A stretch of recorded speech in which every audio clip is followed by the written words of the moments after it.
ඉතින් ඔයාලා හැමෝම හොඳින් ඉන්නවා කියලා මං හිතනවා.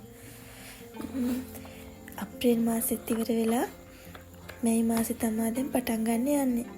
හැම මාසෙකම අවසාන දවසයි පළවෙනි දවසයි කියන්නේ මට නම් හරිම විශේෂ දවස් දෙකක්. ඇත්තටම මං හරි මාස දවස් දෙකක්.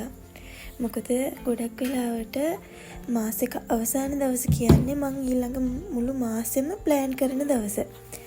ඉතින් හෙට පළවෙනිදා නම් මං අද දවසේ කරන්නේ ඊළඟ මාසෙ මොනවාද මගේ ප්ලෑන්, මගේ ගෝල්ස් මොනවාද, ඒ හැමදේම ප්ලෑන් කරන එක.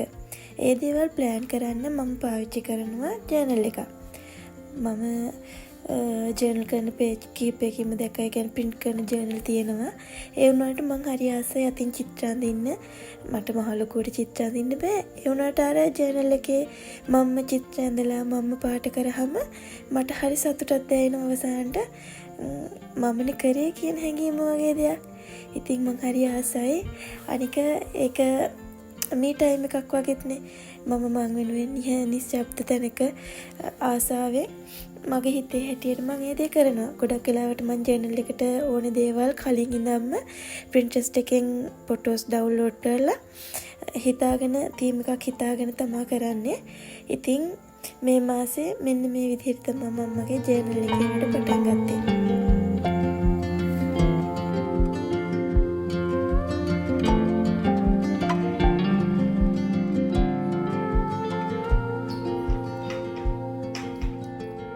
ඔන්න ඉතින් මේ විදිහට තමයි මගේ මේ මාස ජර්නල් එකේ ෆස්ට් පේජ් එක මං ලස්සන කරගත්තේ.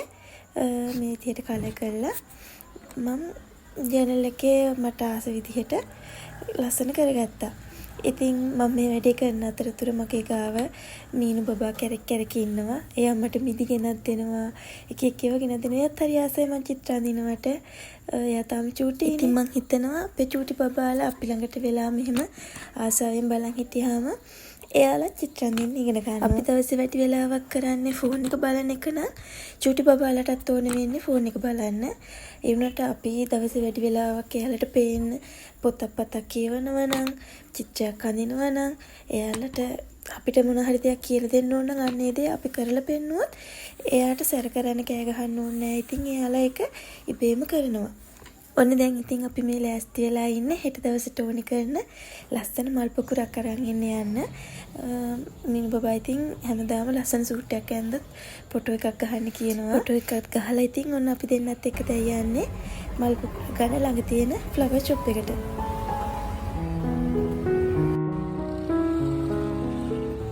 අපි දෙන්න ගෙදරට ඕනේ දේවල් අරගෙන ගෙදර ඉති ටිකක් රැ වුණා. මම ඉතින් ඒ ඇවිල්ලා මගේ ජර්නල් එකේ ඉතුරු වැඩ ටික කම්ප්ලීට් කරා. තව ටිකක් තියෙනවා මට ඒ ටික හෙට දවසේ කරගන්න පුළුවන්. ඉතින් බලන්නකෝ මගේ ජර්නල් එක ලස්සනයිද කියලා. මම හිතනවා මගේ යාළුවොත් ජර්නලින් කරනවා ඇති කියලා. ඒක හරි ලස්සන හැබිට් එකක් නේද? ඔයාලගේ අදහසත් පහලින් කමෙන්ට් කරගෙන යන්න.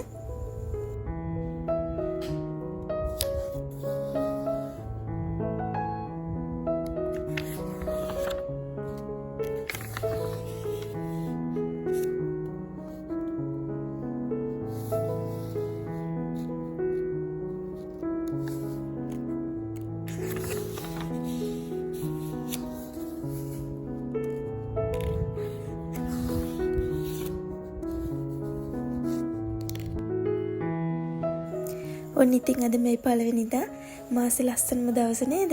ගොඩක් වෙලාවට අපි අපේ ජීවිතේ වෙනස් කරගන්න මොන හරි තියනවා නම් මාසේ පළවෙනි දවසේ වගේ ඉතින් ඒක කරන්න පටන් ගන්න. ඉතින් මාත් එහෙම තමයි. මම හරි කැමති මාසේ හරි ලස්සනට පටන් ගන්න. ඒකයි ඒකට කලින් ඉඳන්ම සූදානම් වෙන්නේ. මම ඉතින් මාසේ මුලම දවසේ අනිවාර්යයෙන්ම බුදු සාදුට මම උයා ගන්න කෑම වලින් බුදු පූජාවෙන් කරනවා. ඒ වෙන් කරලා ගාත කියලා ඉතින් බුදු සාදුවෙන් ආශිර්වාද අරගෙන තමයි ඒ මාසේ මං අනිවාර්යයෙන්ම පටන් ගන්නෙ. අපි ගොඩක් වෙලාවට මාසේ මුල් දවසේදී කිරිපත් හදන්න පුරුදු වෙලා ඉන්නවනේ. ඒ වුණාට ඉතින් මට නම් මේ මාසේ වැඩේ කරන්න බැරි වුණා. මොකද මීනු බබ්බයි මම්මයි තාත්ති තුන් දෙනාම චුට්ටක් අසනීපෙන් ඉන්නේ.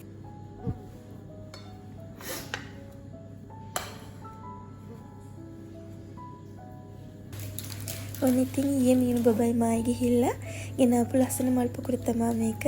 ඇත්තම කිව්වොත් මම ගොඩක් වෙලාවට ලස්සන ෆ්ලෝරා එකෙන් තමයි මල් ගන්නෙ. ඒකේ මල් හරිම ෆ්‍රෙෂ්. ඒ වුණාට මේ සැරේ ලස්සන ෆ්ලෝරා එකේ මල් අපේ ළඟ බ්‍රාන්ච් එකක් නෑ ලස්සන ෆ්ලෝරා එකක්. මම ගොඩක් වෙලාවට අර ස්පා සුපර් මාකට් එක තියෙන්නේ. අන්න ඒකෙන් තමයි මේ මල් පුකුරු ගන්නෙ. ඒ වුණාට මේ සැරේ අර මම හිතන්නේ ගොඩ කට්ටිය අරගෙන ගිහින් වෙන්නේ නැති තේරිච්ච මල් ටිකක් තමයි ඉතුරුලා තිබුණේ මට යන්න හවස් වුණේ හින්දා. ඒ අතරිනුත් ලස්සන මල් පුකුරු තිබුණේ මේක. මම මේ මාසෙට ගොඩක් වෙලාවට දෙන පාට තමයි නිල් පාට. මොකද මගේ ගෙදර ඒ කියන්නේ මමයි අක්කයි මල්ලා දෙන්නයි අම්මයි තාත්තයි අපේ ඒ පවුලේ මගේ අක්කයි මල්ලි දෙන්නම ඉපදුණු මාසෙ තමයි මේ මාසේ. ඉතින් ඒ දෙන්නගේ මාස පාට නිල් පාට හින්දා මං සාමාන්‍යයෙන් මේ මාසෙට දීලා තියෙන පාට තමයි නිල් පාට. මට නිල් පාටින් මල් පුකුරක් ඕනේ වුණත් ඊයේ ඇති නිල් පාටින් නම් මල් පුකුරු තියුන්නේ නැහැ. ඒ වුණාට මේ මල් පුකුරේ අර කහ පාට වගේ ලස්සන මලක් තියෙනවානේ. අනේ මලේ චුට්ට නිල් පාට ෂේඩ් එකක් තියුණා. ඉතින් නිල් පාට ළඟ යන්නේ එකට හරි තියුණ එක විතරක් හින්දා මම මේක තෝරගෙන ආවා. මම මේ ලෝකේ වැඩිම ආස දේවල් අතරින් ප්‍රධානම තැන තියෙන දෙයක් තමයි මල් කියන්නේ. ඇත්තටම මල් කියන්නේ හරිම ලස්සන දෙයක්නේ. මං හිතනවා ඕනම කෙනෙක් ආස දෙයක් කියලා. ඉතින් ගොඩක් වෙලාවට චූටි කාලේ ඉඳන් මට පුළුවන් විදිහට ඒ කාලේ තියෙන මෙහෙම මල් පුකුරු ගන්න තැන් තියුන්නේ නැහනේ. මං කරන්නේ කැලෑමල් කඩලා පෝච්චි වලට දාලා ලස්සන කරනවා. මං ওই මල් පෝච්චි වලට දාලා මල් හදන එක ඉගෙන ගත්තේ මට මතකයි මං ඉස්කෝලේ යන කාලේ මං කියපු අර ජපන් සාහිත්‍ය තියෙන පොත්වල පොඩි නවල් තමා. ඒ වගේ හරියට කියවෙනවා ජපානයේ මිනිස්සු ඔය මල් ලස්සනට පෝච්චි වල දාලා හදන වෙනම කලාවක් තියෙනවා. ඉතින් මේ මිනිස්සු එක අනිවාර්ය අංගයක් විදිහට ජීවිතේ කරන දෙයක්. මං හිතන්නේ මේ මිනිස්සු ඒ දේ කරලා මාර තෘප්තියක් ලැබෙනවා ඇති. මොකද මේ මල් මෙහෙම පෝච්චි වලට දාලා හදන්න පටන් ගත්ත දවසේ ඉඳන් මං ඒකට මාර විදිහට ඇඩික්ට් වුණා. ඒක හරිම කියන්න තේරෙන්නේ නැහැ වචන වලින්. ඒ තරම් හරි සුන්දර හැඟීමක්. මල් කියන්නේ කොහොමත් ලස්සන දෙයක්. ඉතින් ඒ මල් මේ විදිහට ලස්සනට පෝච්චි වලට දාලා ලස්සන කරාම තවත් ලස්සනයි. ඉතින් මේ මල් ලස්සනට පෝච්චි වල දාලා මට පේන තැන් වලින් ගෙදර තැනින් තැන ලස්සනට තියාගන්නවා. එහෙම තිබ්බහම සාමාන්‍යයෙන් මේ මල් දවස් 8-10 අතර වගේ දවස් ගණනක් තියන්න පුළුවන්. මොකද අර මේ පළවෙනි දවසේ මෙහෙම දිගට නැටි තියෙන දැම්මහම දෙවෙනි තුන්වෙනි දවසේදී අපිට අර අග නැට්ට චුට්ටක් ඇදේට කපුවාම ටික දවසක් වැඩියෙන් මේ මල් තියාගන්න පුළුවන් පර වෙන්නේ නැති වෙන්නේ. ඉතින් අර උදේට නැගිටලා එද්දී ඒ මල් දැක්කහම හිතට මාර ප්‍රබෝධයක් එනවා. ඉතින් මගේ යාළුවොත් ඒක කරලා නැත්තම් කරලා බලන්න. ඔයාලට සාමාන්‍යයෙන් හිතට සැනසීමක් ගේන දෙයක් වෙයි කියලා අනිවාර්යයෙන්ම මං හිතනවා. ඇත්තටම මේක මං හිතන දෙයක් විතරක් නෙමෙයි මං ඉගෙනගෙනත් තියෙනවා. මේක සාමාන්‍යයෙන් මනෝවිද්‍යාවේදී කියනවා අපි අවට තියෙන පරිසරය ලස්සන කර ගැනීමයි මෙතන කරන්නේ.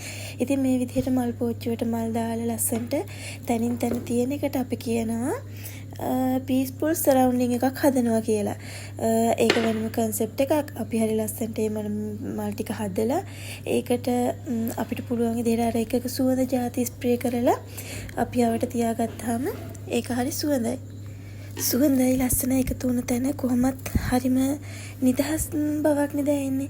ඉතින් ඔය ගොඩක් වෙලාවට කවුන්සලින් සෙන්ටර් වල එහෙම ඔයාලා යනවා නම් දැකලා ඇති. ඔය වගේ ලස්සන පීස්ෆුල් සරවුන්ඩින් හදලා තියෙනවා. ඉතින් ඒ වගේ තැනක් සාමාන්‍යයෙන් අපි අපේ ගෙදරත් හදා ගන්නවා නම් අපිට පුළුවන් ස්ට්‍රෙස් නොවි අපේ දවස හරි ලස්සනට ගෙවලා දාන්න. මං කියන්නේ නෑ ඒක ගොඩක් වෙලාවට මේ කඩෙන් ගන්න මල් පුකුරකින්ම කරන්න කියලා. ඊට වඩා ඇත්තටම හරිම ලස්සනට කරන්න පුළුවන් කැලෑමල් වලින්. ගොඩක් වෙලාවට මගේ FB එකේ ඉන්න යාළුවෝ නම් ඉස්සරින්දම දැකලා ඇති. මං ස්ටෝරි වල ෂෙයා කරනවා. මම අපි ඉස්සර හිටපු ගෙදර ගොඩක් අර තිබුණේ කුඹුරක් මැද්දේ යන්නනේ. ඉතින් ওই කුඹුර දෙපැත්තේ හරිය ලස්සන කැලෑමල් ගොඩක් පිපෙනවා. අනේ මල් මං කඩාගෙන ඇවිල්ලා මල් පෝච්චි වල දාලා එදානෙව මං ස්ටෝරි එකට ෂෙයා කරගෙන තියෙනවා යාළුවොත් එක්ක.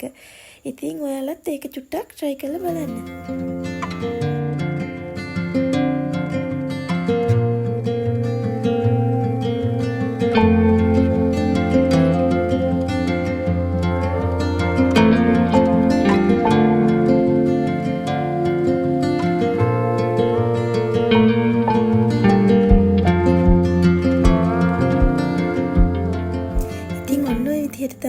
මගේ අලුත් මාසේ පටන් ගත්තේ. මගෙත් එක්ක එකතු වුණු ඔයාලා හැමෝටම ගොඩාක් ස්තුතියි. ලබන සෙනසුරාදාත් ලස්සන ව්ලොග් එකකින් අපව හම්බෙමු.